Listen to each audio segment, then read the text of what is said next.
Hello, folks, and welcome to Author Adjacent, a podcast about the journey from hobbyist writer to professional author. I'm your host, Michael Vadney.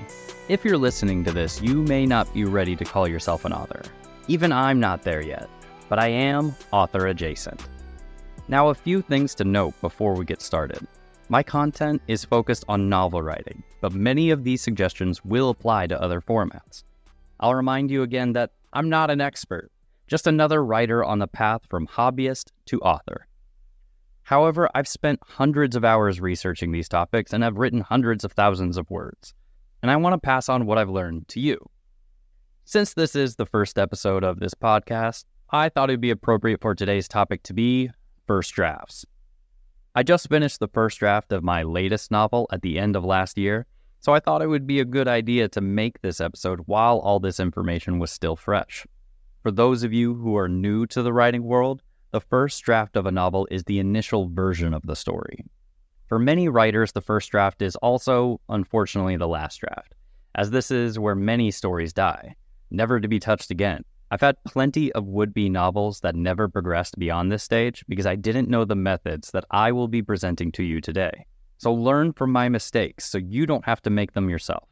While it's terrible that so many end their journey to becoming an author at this stage, it's also understandable. First drafts can feel insurmountable when there is so much to the story in your head and you're left staring at a blank page. Even to those who have completed one before, writing the first draft of a new story can feel like swimming in the ocean between continents. At some point, you're no longer able to see land, and going in any direction will be a massive amount of work. But enough negativity! You're here to learn how to kick ass at your first draft without wanting to throw your computer out the window. With that in mind, I want to introduce you to 5 strategies for getting through your first draft alive. These have been used successfully by myself and many others to survive the first leg of our journey to becoming an author. Before we get into the strategies, a disclaimer. There is no universal plan and no one correct way to write a novel. Instead, what I have for you today is a toolbox of strategies that you can pick and choose from. I encourage you to experiment with each of these and see which ones work best for you. Strategy number 1, embrace the rough in rough draft. Your first draft is not about perfection. It's about getting your ideas down on paper. Accept the rough draft for what it is, a starting point. It's a chance to explore your story without overthinking or even trying to make it good. Let's get one thing out of the way. More likely than not, your first draft is going to be a pile of hot garbage. The good news, everyone's first draft is garbage, so you're in good company. Many great stories had messy beginnings, so give yourself permission to experiment. After all, getting to what works often involves shuffling a lot of crap out of the way. This is the time to explore and take risks with narrative choices, character arcs, and plot developments. And yes, some of what you create is going to be very, very bad. But by the end of the draft, we simply want the story to exist, because no matter how good the story is while it's in your head, it's not going to make you an author until it's on the page. You may discover that as you write, you change point of view, come up with better ideas, or shift almost randomly through different genres. It can be frustrating when you notice these shifts, and you may feel tempted to go back and fix everything for the sake of consistency. But under no circumstances should you go back and correct previous chapters. I'll go more into this in a later strategy, but let the variations in your first draft flow. You may discover something that works especially well and decide to revise in that direction in draft 2. Whenever you feel the urge to fix something that you've already written in the first draft, tell yourself these 6 magical words. That's a problem for future me. They might not appreciate it, but future you will absolutely thank you when the story is written. Just imagine how happy they'll be by the time you are them. You'll both have a first draft. Wait, did that make sense? Never mind. Moving on! Strategy number 2.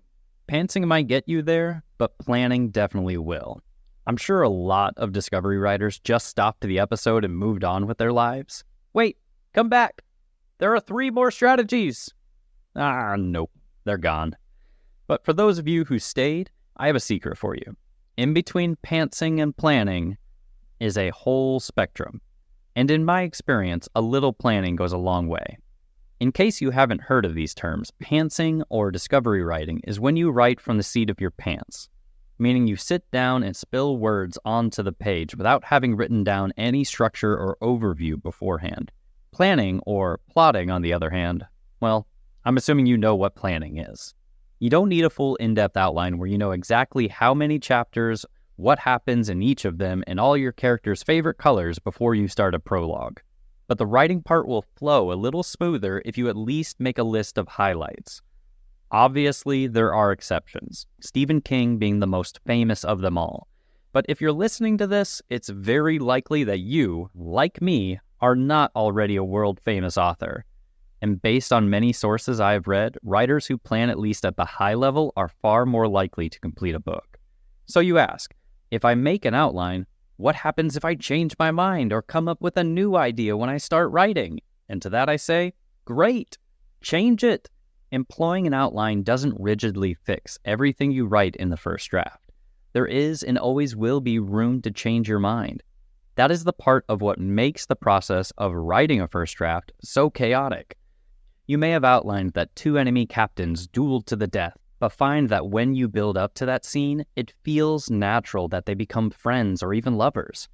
Outlining isn't stating, this is what the story will be. It's more like, this is the best idea I have right now, but I might come up with something better later. I know it's not very catchy, but maybe we'll workshop it later. Now you might be saying, okay, Michael, fine, it's worth a try, but how do I outline? To which I say, don't worry, my author-adjacent friends, I'll tell you what worked for me. For my latest novel, I outlined my first draft using the 3-act story structure. This structure breaks the story down into, you guessed it, 3 parts, with each part having specific story elements occurring within them. In short, Act 1 contains the setup, the inciting incident, and the first major plot point. Act 2 is the rising action, the game-changing midpoint, and the second major plot point. And Act 3 rounds the story off with the climax and the resolution. I may do an episode in the future covering various story structures, but for now, it should suffice to say that there are many blueprints for planning your story in broad strokes. All of them are good and valid, so you will have to experiment and find what works for you and your story. In my case, I have 3 main characters that each have their own progress through the 3-act structure. For each character, I decided on the highlights of their journey. What was their inciting incident, their first plot point, their first plot twist, or unexpected difficulty? I continued along this path until I had a list of impactful events in chronological order. With the individual stories complete, I then braided the outlines together to make sure they progressed through the structure at the same rate and arrived at the end of the story around the same time. This was also a great time to look for opportunities for overlap where the characters could meet and interact with one another. By the time the outline was finished, I didn't know what would happen between the highlighted plot points, but I knew where I was in the story and where I needed to end up. While writing the first draft, I never got stuck staring at a page deciding what to write next. I could always take the next logical step to reach the closest outlined point for that character. Having an outline made it so much easier for me to avoid writer's block and plot holes, the 2 great banes of any writer. Now, don't get too excited. Your first draft is still likely to have plot holes, due to the very nature of what a first draft is. See strategy number 1. But with an outline, you are more likely to have identified and solved several of them before you even started writing. Now remember, nothing I wrote in the outline is set in stone, so I still kept the option open to change it.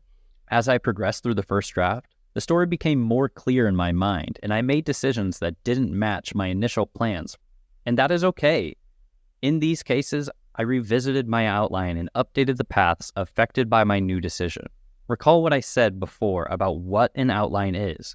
It's the best idea I have right now, but I might come up with something better later. Planners, I have not forgotten about you. You already know the virtues of an outline, so I won't harp on that too much. But some of you may have the opposite problem of too much planning, and that is just as bad of an obstacle to finishing your first draft. For that reason, I would advise you against excessive indulgence in your planning. Outlining is a lot like world building in that there's no logical endpoint. You can go on adding more details and fleshing out plot points forever, but at a certain point, you're just playing with it. Bottom line, do outline, but outline only as much as you need to get the story down on paper. Strategy number 3, trust in future you. The thing to remember here is that when writing your first draft, assume that there will be a second draft, and let any problems you recognize in your already written chapters carry over to the second draft, which I'll be giving strategies on in a future episode. One of the most common pitfalls for new writers during this first draft is the temptation to go back and fix large problems as they come up, which can result in revision hell. If you haven't heard of revision hell, it's a cyclical process of writing, reading what you wrote, revising it, reading it again, and then repeating those last 2 steps for all of eternity, in theory. I can't say for sure since I'm not an eternal being, but I am working on it. There is a simple solution to avoiding this spike-filled death trap, and that is don't go back and read your work while you're writing. Remember, your only goal for the first draft is to make it exist. We will worry about getting it right in later drafts. Seriously, I know it's difficult. The pull to go back and edit can be irresistible, but it's not the best use of your time.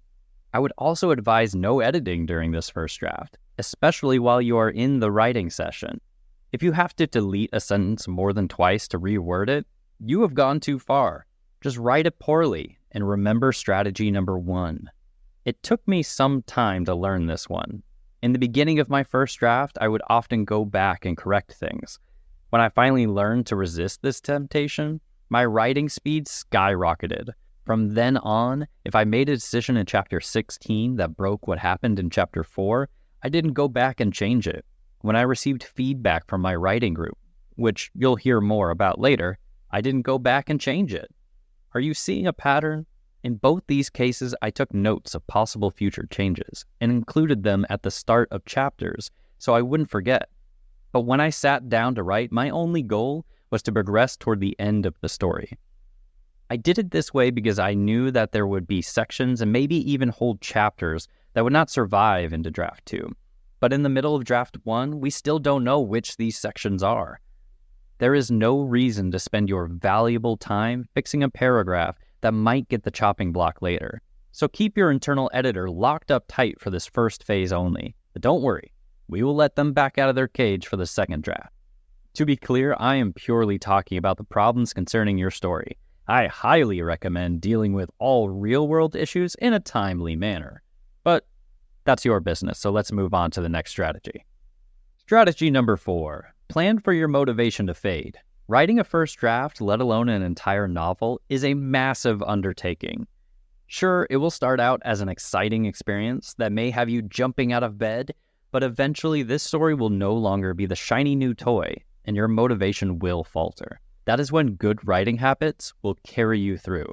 Don't get me wrong, writing can be very rewarding, but it's important to be realistic and know that you won't be able to rely on inspirational internet quotes and hang in there kitten posters to see yourself through the first draft.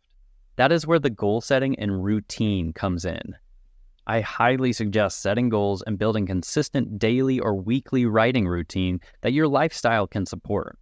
Setting goals that you can accomplish in the near future will help you stay on track and give you a little dopamine boost to help you keep it up when the going gets tough. That latter part, routine, is very important in writing. Be honest with yourself about how much time and mental energy you can consistently commit to your writing when setting these habits. Otherwise, you risk starting too strong or overcommitting to a schedule that will burn you out in the long run.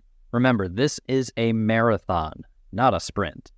Okay, so how does this whole goal thing work, you may ask? Let's go over long-term goals first, then short-term goals that result in your writing routine. Goals are ultimately about self-discipline, and the first step to disciplining yourself... Wait, that came out wrong. I'm going to leave it in. The first step is to set the ultimate long-term goal, the deadline. Now remember, this episode is all about the first draft, so pick a date you can have this draft completed by.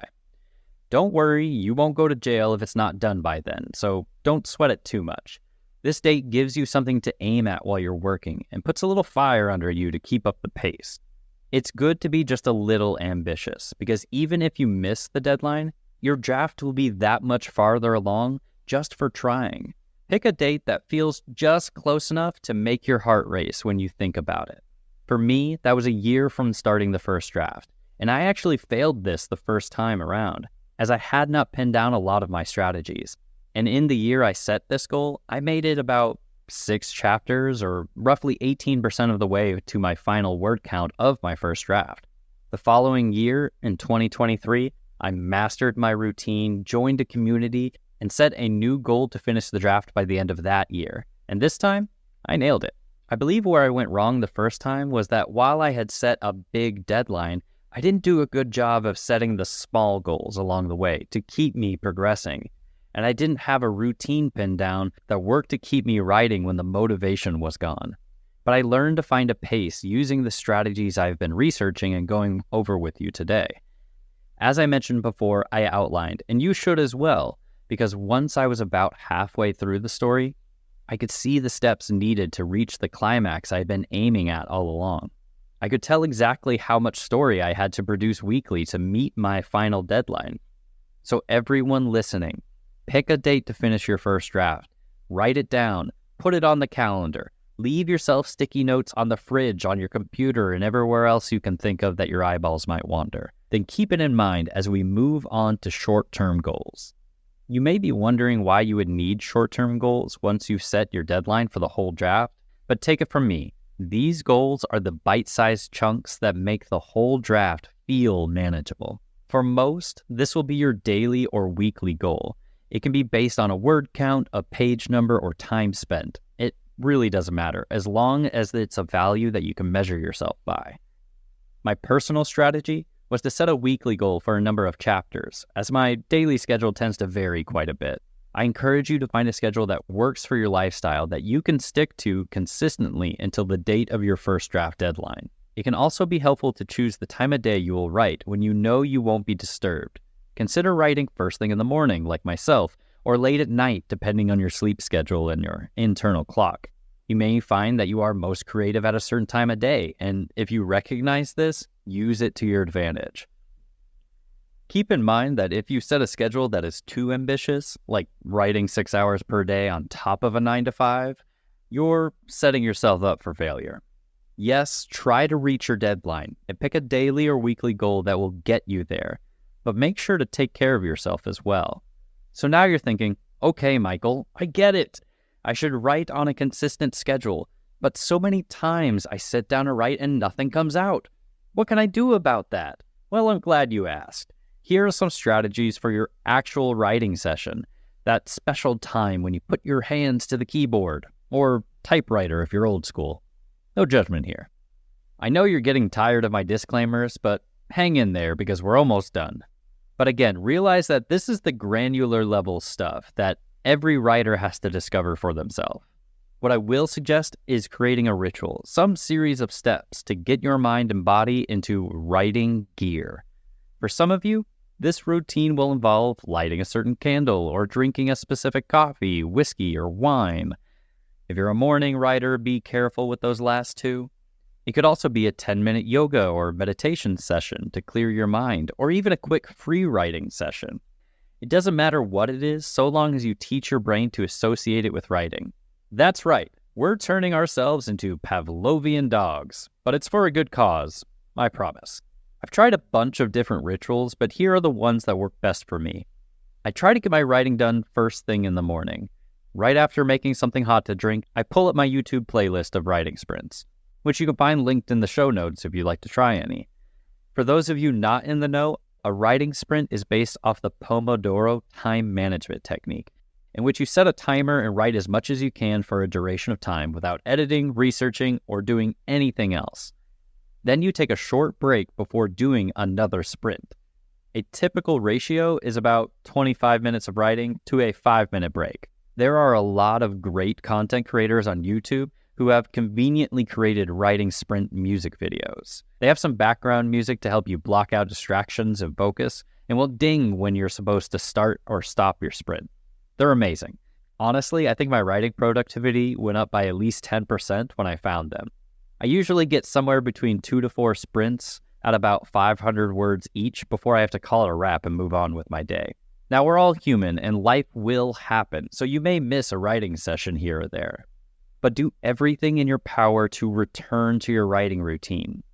Again, I can't stress this enough on how important it is to make sure you keep this habit going. Just like in physics, once you lose your forward momentum, it takes a lot more effort to get the whole process going again than it would have taken to maintain in the first place. If you find your routine and stick to it, you are more likely to write and enjoy doing it. And that leads to what? More finished first drafts, in case you forgot what the topic of the episode is. And finally, we've arrived to the last strategy, which I may have given away earlier, but a little foreshadowing never hurt anyone. So here it is. Strategy number 5, find your people. As a whole, writing is a very solitary endeavor. It falls into a vein of creative pursuits that can be and often is completed entirely by one person doing all of the work. But finding a community to participate in unlocks a treasure trove of benefits. Joining my writing group in January of 2023 is one of the key changes that empowered me to progress through my first draft last year. That's not to say that writers can't do it alone, but there are a few things I think you will gain by joining a community. A community of creatives can help support you during your lows and celebrate your highs. Sometimes you just need a vent about how your main character isn't behaving the way you thought they would. Engaging with other writers who understand your trials can help relieve some of that stress. Plus, they may have some ideas on how to get that main character back in line, or improve in other areas of your story that aren't quite hitting right. Writing groups tend to be made up of people with different skill sets. You may write great action scenes, but find it difficult to push a romantic subplot through your story. A community where you can talk to someone who is strong in areas where you are weak is a fantastic resource to have. Beyond the general help with your problem areas, in most writing groups, there is also the opportunity to receive feedback on your work in progress. These fresh looks can catch plot holes, celebrate well-crafted sentences, and offer a perspective you might have missed in the solitary confinement that is your writing cave. Now, I know some of you are thinking, but having other people read my writing is scary. And to that I say, get over it. It is completely fine if you are only writing for yourself. I hope you find the process satisfying and fulfilling, and maybe even therapeutic. However, for those of us aspiring to see our books on shelves, whether they be digital or traditional, the most effective method to improve your writing is to seek feedback from others. And if you plan to publish, you'll need to get over this fear one of these days. So why not today? Learn to become comfortable with hearing people judge your story.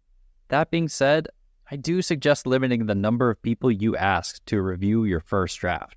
You don't need a lot of opinions at this stage due to all the qualities of a first draft mentioned in strategy number 1. Other writers tend to give good feedback at this stage since they really understand what the first draft is meant to be. But in the end, you just need a few good opinions to let you know if you're on the right track or not. In hindsight, the best thing I ever did for my writing aspirations was join a writing group, which is why I saved this one for the final of the 5 strategies. Before then, I was going through this journey alone and my progress was sporadic at best. As I mentioned in number 4, my motivation did fade, and it became hard to see the path. Then, among the other changes I made in the new year, having people expecting to see some of my writing every week became a huge motivator for churning out the words. I found that I love getting feedback on my submissions, the good and the bad. It acts as a signpost to let me know if my audience is receiving the message I was attempting to send them. If you're now convinced that you too should find your writing group, then the next step is to start looking, right? So, where do you find these groups? I found mine through meetup.com, but there are many sites and forums such as reddit.com or nanowrimo.org, and I'll include links to these in the show notes as well. In general, the internet is an incredible resource for writers these days, but you could also check billboards in your local library or bookstore. If you can't find a local community to join in person, once again, the internet is here to serve you as there are hundreds, if not thousands, of online groups that meet regularly. There are many different types of writing communities out there, and I encourage you to test them out with the understanding that the first one you join might not be the right one for you. Don't be afraid to put yourself out there, because you really have a lot to gain by finding a good group to hold you accountable and celebrate your wins. All right, folks, that covers the 5 strategies for absolutely nailing your first draft. Thank you for spending the time with me today. Again, I am Michael Vadney. If you found any of this useful or were simply entertained and would like to support more content like this, please feel free to leave a review on your podcast app of choice and tell your friends about the show. You can follow me on Twitter/X @AuthorAdjacent, or send me an email with your writing questions, comments, or suggested topics at authoradjacent@gmail.com. I'll be posting new episodes every other week. Now remember, the journey from writer to author might be long, but until then, let's be author adjacent together.